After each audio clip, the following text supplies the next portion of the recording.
मग आपण चांगलं कर्म केलं का वाईट केलं याचा फळ देणारा कोण आहे? परमेश्वर आहे. तो ठरवतो की तुम्हाला काय द्यायचं ते. मग देवानं आपल्याला चांगलं द्यावं, देवानं आपल्याला चांगलं प्राप्त व्हावं देवाकडून, अशी मनात इच्छा आहे की नाही आपल्या?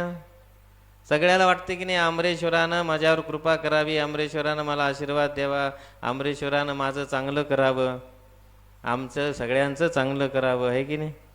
सगळ्याला वाटते की नाही? वाटते की नाही? हो नाही नाही नाही म्हणा. वाटत नसेल तर मग येता कशाला अमरेश्वराकडे? बरोबर एक चुकीचं. आपल्या सगळ्याचं चांगलं व्हावं ही कामना घेऊनच आपण अमरेश्वराकडे येतो का? मग देवानं आपल्याला आपली कृपा करावी, त्यांना आशीर्वाद द्यावा, त्यानं चांगलं आपलं करावं ही कामना मनामध्ये आहे. मग त्यानं चांगला आशीर्वाद देण्यासाठी आपल्याला चांगलं कर्म करावं लागेल की नाही?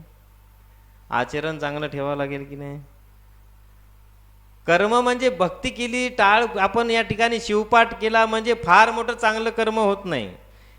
एक ते वेगळा त्या परमेश्वराच्या भक्तीच्या माध्यमातून क्रिया किंवा साधना करण्याचा एक उपाय आहे.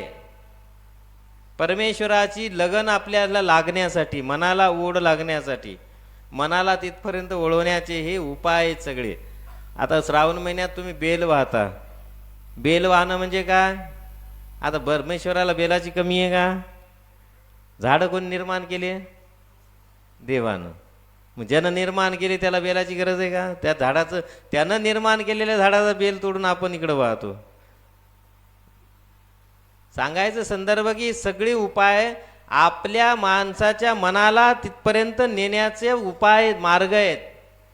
बेलाच्या माध्यमातून आपलं मन तिथं समर्पित व्हावं, फुलाच्या माध्यमातून मन समर्पित व्हावं, शिवमुठाच्या माध्यमातून आपलं मन समर्पित व्हावं, कीर्तनाच्या, प्रवचनाच्या, शिवकथेच्या माध्यमातून आपल्या मनाला ती ओढ लागावी. कोणाची? अमरेश्वराची, घराची नाही. आता सगळ्याला कोणाची ओढ आहे हे सांगायच्या गोष्टी आहेत का? नाही. बरं, घराची ओढ आहे की नाही खरं सांगा? आहे की नाही? हो की नाही? आहे निघा मग. घराची ओढ आहे का कोणाची ओढ आहे? सध्या कोणाची ओढ आहे? असं आहे का? पाहतो आता मग 11-12 वाजता चालू देतो, मग पाहू कोणाची ओढ आहे. प्रापंचिक